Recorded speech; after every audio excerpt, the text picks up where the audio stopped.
नमस्कार दोस्तों, कैसे हैं आप लोग। स्वागत है आपका अपने चैनल सुधा टीवी में। दोस्तों, आज हम एक ऐसे वीडियो लेके आए हैं जो आपको अंदर से उत्साहित करेगा एक आईएएस ऑफिसर बनने के लिए। और यह वीडियो मिस्टर कनिष्क कटारिया के द्वारा दिया गया है। तो चलिए सुनते हैं।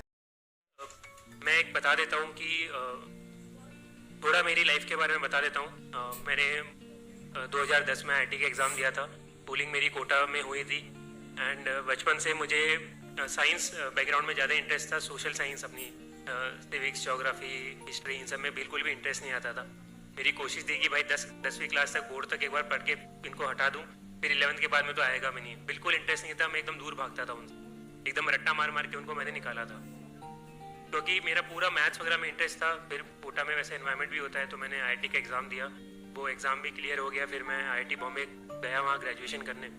तब मेरे फादर ने मुझे बचपन से भी बोला था, और फादर मेरे सिविल सर्विसेज में ही है। पहले वो आरएएस थे, राजस्थान एडमिनिस्ट्रेटिव सर्विस में, अभी उनका प्रमोशन हो चुका है, वो आईएएस में है। उन्होंने मुझे बोला था, उनकी खुद की इच्छा भी थी कि वो आरएएस में, तो चाहते थे मुझे एज ए आईएएस देखना।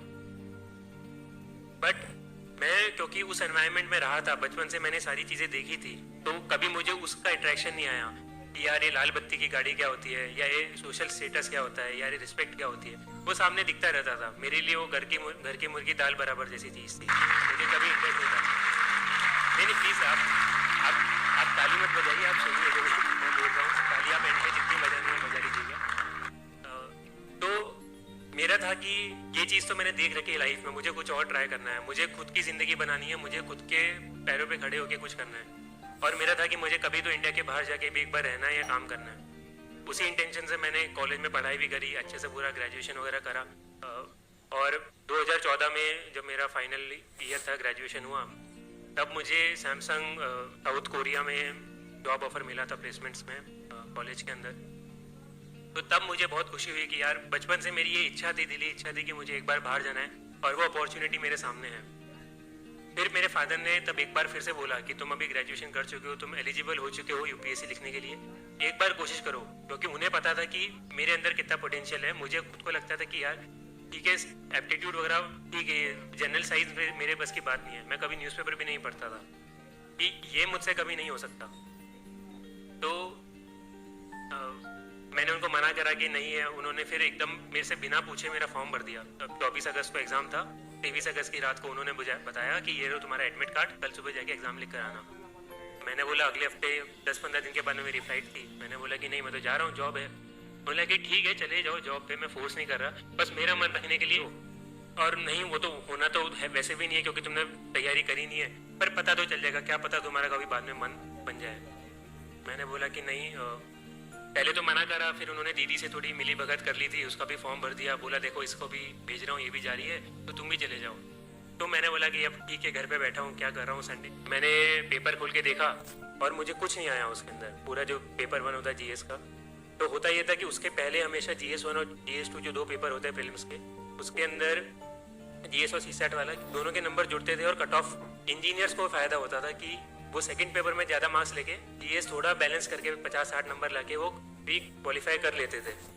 तो मेरे फादर को भी ये वाली चीज़ पता थी, उनको ये नहीं पता था कि वो पैटर्न चेंज हो चुका, उसी साल से चेंज हुआ था। तो उन्होंने मेरे को भेज दिया कि अरे तुम्हारा हो लाओ, उसके अंदर काम निकाल लेना। अब गया, अब उसके अंदर तो सीसैट वाला तो वैसे ही क्वालिफाइंग हो चुका है, कुछ काम का है भी नहीं। और जीएस वाला था, उसके अंदर मेरा डब्बा गोल। मैं पेपर खोल के बैठा, मुझे कुछ आता नहीं है। मैंने सोचा कि चलो कुछ एलिमिनेशन करके आ जाएंगे। पहली बार मैंने उसके 5 साल पहले आईआईटी का एग्ज़ाम दिया था, वहाँ पे तो एलिमिनेशन तो फिर भी हो सकता था कि चलो नहीं आया तो कुछ उल्टा तिगड़म बिठा के सवाल कर सकते हैं मैथ्स के, फिजिक्स के। यहाँ पे तो कुछ तगड़म ही नहीं बैठती है, हमेशा 2 ऑप्शन तो फंसते ही फंसते हैं। बी और सी एलिमिनेट कर दिए तो ए और डी में तो तुक्का मारना ही पड़ेगा, बिना कॉन्फिडेंट मैं कर ही नहीं सकता हूँ। और ये आप सबको पता है, फिल्म्स के अंदर 70-75% क्वेश्चन ऐसे ही होते हैं कि बहुत ही कम स्टूडेंट्स कॉन्फिडेंटली कर पाते हैं, उन्हें कहीं ना कहीं तो गेस करना पड़ता है। तब तो मेरा कोई बेस भी नहीं था, कुछ कंसेप्ट भी नहीं थे, और न्यूज़पेपर मैंने पढ़ा हुआ नहीं था। तो मैं जाकर एग्ज़ाम में 15 मिनट मैंने करा, कुछ नहीं हुआ। फिर मैं उठ के टीचर को बोलने लगा कि ma'am I want to go, मेरे ये हो गया मेरा पेपर। उन्होंने बोला कि नहीं, यू हैव टू सिट, आपको बैठना पड़ेगा पूरा 2 घंटा। अब मैंने सोचा क्या करूँ, मैं जाके वहाँ पे हेड डाउन करके सो गया, क्योंकि एग्ज़ाम तो मेरे को कुछ आता नहीं था। फिर मैं सवा घंटे के बाद में उठा, देखा कि बाकी बच्चे कुछ कर रहे थे। मैंने बोला कि चलो अपन भी थोड़ा कर लेते हैं, थोड़ा अपन तुक्केबाजी तो भिड़ा लेते हैं कि क्या होगा, ज़्यादा से ज़्यादा नेगेटिव आएंगे, पर एग्ज़ाम तो अपन को क्लियर करना नहीं है। तो मैंने कुछ तुक्केबाजी करी और पेपर में देकर आ गया, घर पे आराम करा, पापा को बोल दिया कि जो होगा मुझे तो मतलब का भी नहीं है, बताना भी मत कि कितने मार्क्स से क्या रिजल्ट था।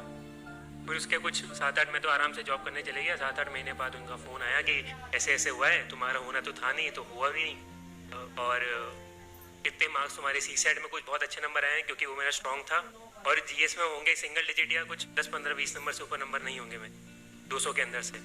तो देख के पता चल गया कि अपने बस की बात नहीं है यूपीएससी, खासकर जीएस, क्योंकि मेरा कभी स्ट्रॉन्ग था ही नहीं। फिर मैंने बाहर, जो मेरा इंटेंशन था कि बाहर नौकरी करी, कभी बीच में यूपीएससी के लिए सोचा भी नहीं, क्योंकि मेरा था कि अभी नौकरी मिली, इसमें अच्छे से करना है, मुझे ध्यान भी अपना कहीं और बांटना नहीं है। तो मैंने अपना सारा जॉब करी 1.5 साल। फिर कुछ चीज़ें ऐसी हुई, वहाँ पे काम पसंद नहीं आया, फिर मैंने सोचा कि इंडिया मूव करके काम करते हैं। और बाहर रहना भी मेरे को इतना पसंद नहीं आया, इंडिया की जो लाइफ मेरे को बेटर लगती थी। तो फिर मैं शिफ्ट करके बैंगलोर आ गया। बैंगलोर के अंदर मैंने जॉब करी, और जॉब करते वक्त बैंगलोर में कुछ 7-8 महीने जब निकले होंगे, दिवाली का टाइम था 2016 का, मैं 2016 मार्च में इंडिया आ गया था। तो जब अक्टूबर-नवंबर का टाइम आया, तब तक आते आते जो नेचुरल चीज़ है कि जैसे जैसे एज बढ़ती जाती है, वो थोड़ी लाइफ में सीरियसनेस भी होती है। कब हम हमेशा मजाक नहीं कर सकते हैं कि आज मस्ती कर ली, कल कोई मूवी देखने चले गए, परसों गेम खेलने चले गए, फिर वीडियो गेम खेल रहे हैं, ये हमेशा नहीं कर सकते, कहीं तो लाइफ में सीरियस होना पड़ता है। तो उस वक्त था जब मैंने सोचना विचारना शुरू करा। और वहाँ बैंगलोर का ट्रैफिक भी ऐसा था कि आधा आधा पौन घंटा मैं कैब में बैठा रहता था ऑफिस जाने के लिए, तो और कुछ काम था भी नहीं। तो मैं बैठे बैठे यही सोचता था कि मैं क्या कर रहा हूँ, मुझे क्या करना है। तब मेरे दिमाग में ये सब ख्याल आने लगे कि मेरी जो बाहर लाइफ थी वर्सेस जो मेरी बैंगलोर में लाइफ है, जो मेरी इंडिया में लाइफ है, उसमें बहुत सारा अंतर है, बहुत सारे इश्यूज़ हैं। और जो वहाँ पे जिस तरह की ईज़ ऑफ लिविंग थी कि बड़े आराम से चीज़ें हो रही है, कुछ सोचना ही नहीं पड़ रहा है, वैसी ज़िंदगी यहाँ पे नहीं है। और मैं चाहूँगा कि वैसी ज़िंदगी यहाँ पे होनी चाहिए। तो जैसे बैंगलोर का ट्रैफिक का मैंने बताया, तो ट्रैफिक का देख के लगता था कि यार ये ट्रैफिक में ये ऐसे क्यों कर रखा है, ये थोड़ा ऐसे कर सकते हैं तो ये निकल जाएगा। ये तो बहुत कॉमन सेंस की चीज़ है। ये एक बस स्टैंड है, वो उन्होंने एक ब्रिज है, उसके बीच में बस स्टैंड बना रखा है, तो बसेस वहाँ पे रुक के तो ट्रैफिक जाम होना ही है। तो सबको लगता था। ये वाटर स्केर्सिटी है, पानी की कमी बैंगलोर में बहुत तेज़ी से होती जा रही है, अभी भी इशू चल ही रहे हैं। तो तब से मुझे लगता था कि यार ये सारे चैलेंजेस हैं, और अगर मैं बाहर बैठे बैठे अगर मैं इंडिया में रह रहा हूँ और अगर मैं इनको बस क्रिटिसाइज कर रहा हूँ कि ये क्या है, ये गंदा है, बाहर अच्छा था, तो मैं मतलब इतना मेरे को इधर मिला है, मैंने सब कुछ पढ़ाई करी है, तो मैं उसके साथ ही मतलब गलत चीज़ कर रहा हूँ। तो अगर उनको इम्प्रूव करना है तो वो मैं बाहर से कोस नहीं सकता हूँ, मुझे खुद को जाके चेंज करना पड़ेगा। तब मैंने थोड़ा सोचना स्टार्ट करा। फिर वो पहले से दिमाग में यूपीएससी वाला तो एक्सपीरियंस था ही, पता था कि जॉब कैसे होती है, क्या क्या अपॉर्चुनिटीज़ होती हैं, कौन कौन से सेक्टर्स होते हैं। मेरे फादर, मेरे ताऊ जी भी सिविल सर्विसेज में ही हैं, और फादर के कुछ सीनियर्स हैं, वो बचपन से 1-2 बार मैं मिला हुआ था उनसे, तो मुझे आइडिया था थोड़ा बहुत कि यहाँ पर मैं आऊँगा तो कुछ तो सेटिस्फाइंग मिलेगा। एट द सेम टाइम मैं बैंगलोर में जो जॉब कर रहा था, वहाँ पे मैं 8 to 8, 9 to 9, 10-12 घंटे दिन के मेरे उसमें जाते थे। महीने के एंड में मेरी सैलरी आती थी, काफ़ी अच्छी सैलरी थी, बट उसको ना मैं कहीं यूज़ करता था, ना उससे मुझे सेटिस्फैक्शन मिलता था कि यार मैं कुछ अच्छा इंप्रूव कर पा रहा हूँ, या कुछ भी अच्छी चीज़ हो रही है उससे, बस से मेरा फ़ायदा हो रहा है। और मेरा फ़ायदा भी वो केवल मॉनिटरी फ़ायदा है कि मैं आज जाके अगर मैं मान लो 1000 रुपये की शर्ट खरीदता हूँ, तो मैं कल जाके 5000 की शर्ट खरीद लूँगा, उसके ऊपर तो मैं खर्च कर भी नहीं सकता हूँ। तो मुझे लगने लगा, फिर मैंने घर पे बात करी, अपने फादर से बात करी, बीच में यूएस वगैरह का ऑप्शन भी है कि मैं यूएस भी शिफ्ट कर सकता हूँ, वहाँ पे पढ़ाई की भी अपॉर्चुनिटी मिली। बट फिर बीच में मेरे ऑफिस वालों ने मेरे को महीना 2 महीना वहाँ पे भी भेजा, तब मुझे वहाँ की भी लाइफ दिखी, मुझे पता चल गया कि नहीं, कोरिया भी पसंद नहीं आया, यूएस भी पसंद नहीं आया, मतलब अपन को बाहर रहना पसंद नहीं है, अपने लिए इंडिया सही जगह, अपन को इंडिया में रह के ही कुछ अच्छा करना। इसलिए फिर मैं सोचने लगा कि यूएस का तो मैंने ऑप्शन कैंसिल कर दिया और घर पे बात करने लगा। तो मैंने 5-6 महीने लगाए, बार हर महीने मैं घर जाता था, पूछता था, बात करता था जितने लोगों से हो सके, खासकर वो भी केवल घर के अंदर, और 1 या 2 लोग, ऐसा भी नहीं कि मैंने 10 जनों को या दोस्तों को भी बता दिया कि मैं ये सोच रहा हूँ, क्योंकि बहुत सारी ओपिनियन आती है, जो वो सब अपन को जो सोचना होता है, अपन को करना होता है, वो उनसे इन्फ्लुएंस होती है। अल्टीमेटली जो आपको अंदर से चाहिए वो आपको ही पता है, या ज़्यादा से ज़्यादा जो आपके क्लोज वंस है, आपकी फैमिली है, वही आपको बता सकते हैं, वही लोग हैं जो आपको सही एडवाइस देंगे, बाकी तो उनके हिसाब से जो सही है वो बताते हैं। इसलिए मैंने सोचा कि इन्हीं लोगों से पूछता हूँ। फिर सोच समझ के मैंने डिसाइड करा, बताया कि सब जगह पॉजिटिव नेगेटिव होते हैं, कि तुम सिविल सर्विसेज में भी आओगे तो ऐसा नहीं है सब कुछ अच्छा होगा, इश्यूज होंगे, लोगों को ट्रांसफ़र का बहुत टेंशन रहता है, कहाँ ट्रांसफ़र कर देंगे, या लोगों को पॉलिटिकल इंटरफेरेंस का डर रहता है, बहुत सारी चीज़ें होती हैं। वही मैंने बात करी तो उन्होंने बताया कि हर जगह पॉजिटिव्स नेगेटिव्स होते हैं। सिविल सर्विसेज में ज़रूरी नहीं है कि सब कुछ अच्छा होगा, ज़रूरी नहीं है सब कुछ गंदा होगा। अगर तुम जहाँ सेटिस्फेक्शन लेना चाहते हो, जो काम करके तुम अच्छा काम करना चाहते हो, वो ज़रूर यहाँ पे मिलेगा।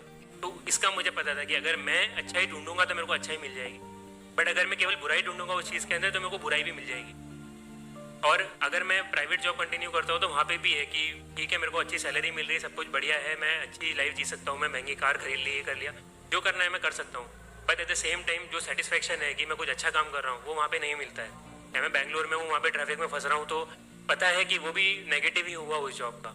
तो मुझे वो मैंने जब कंपेयर करा दोनों चीज़ों को, तब मैंने सोचा नहीं, सिविल सर्विसेज का एग्ज़ाम देंगे। फिर मैंने मेरी जॉब छोड़ी, मई 2017 में मैंने मेरी जॉब छोड़ी थी।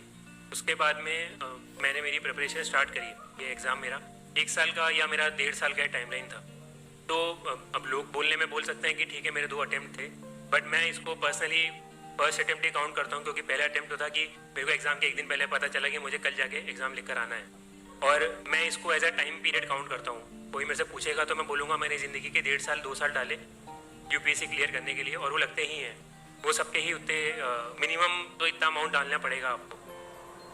तो ये मेरी टाइमलाइन थी जो मैंने बताई आपको। अब इसमें आप नोट करेंगे तो सबसे पहले मैंने सबसे बल्क में जो टाइम बताया वो क्या था, मेरा यूपीएससी में आने का जो थॉट प्रोसेस, जो मैंने स्टार्टिंग की तैयारी शुरू करने के पहले 5-6 महीने डाल दिए। तो उसने